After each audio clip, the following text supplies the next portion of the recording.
ពលដ៏អស្ចារ្យធ្វើជាមនុស្សត្រូវចេះធ្វើចិត្តឲ្យស្ងប់មិនថាជួបរឿងអ្វី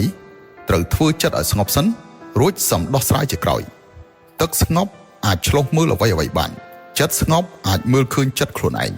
នៅពេលចិត្តស្ងប់ទើបយើងអាចមើលឃើញការពិតយល់ពីខ្លួនឯងស្គាល់អ្នកដទៃ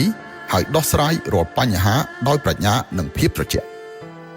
2. ការចេះអត់ធ្មត់ក្នុងជីវិតមានរឿងខ្លះត្រូវចេះអត់ធ្មត់ពាក្យសម្ដីខ្លះត្រូវអត់ធ្មត់កំហឹងខ្លះក៏ត្រូវចេះអត់ធ្មត់ដែរការអត់ធ្មត់មិនមែនជាការចុះចាញ់ឬទន់ខ្សោយនោះទេតែជាសមត្ថភាពជាភាពបន់ចត់ជាប្រាជ្ញាជាកម្រិតគំនិតជាស្មារតីនិងជាភាពចាស់ទុំធ្វើជាមនុស្សត្រូវចេះអត់ធ្មត់នេះជាសមត្ថភាពសំខាន់បំផុត 3. ការចេះលះបង់ការលះបង់គឺជាប្រាជ្ញានិងជាសមត្ថភាពលះបង់អ្វីដែលមិនល្អចេញ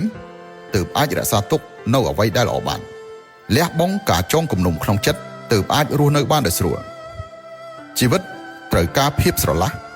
ការរស់នៅត្រូវការលះបង់នៅពេលស្រឡះជីវិតនឹងកាន់តែស្រស់ថ្លាក្រោយពេលលះបង់ជីវិតនឹងកាន់តែសាមញ្ញក្នុងការធ្វើជាមនុស្សត្រូវចេះលះបង់បានហើយទើបអាចទទួលបានច្រើនថែមទៀត 4. ការចេះទម្លាក់ចោល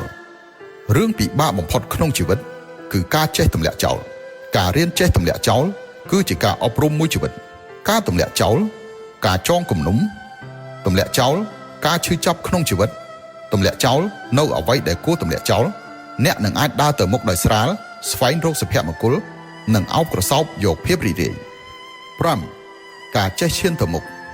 ក្នុងជីវិតមានតែការខិតខំប្រឹងប្រែងមិនឈប់មិនឈរឈានទៅមុខមិនថយ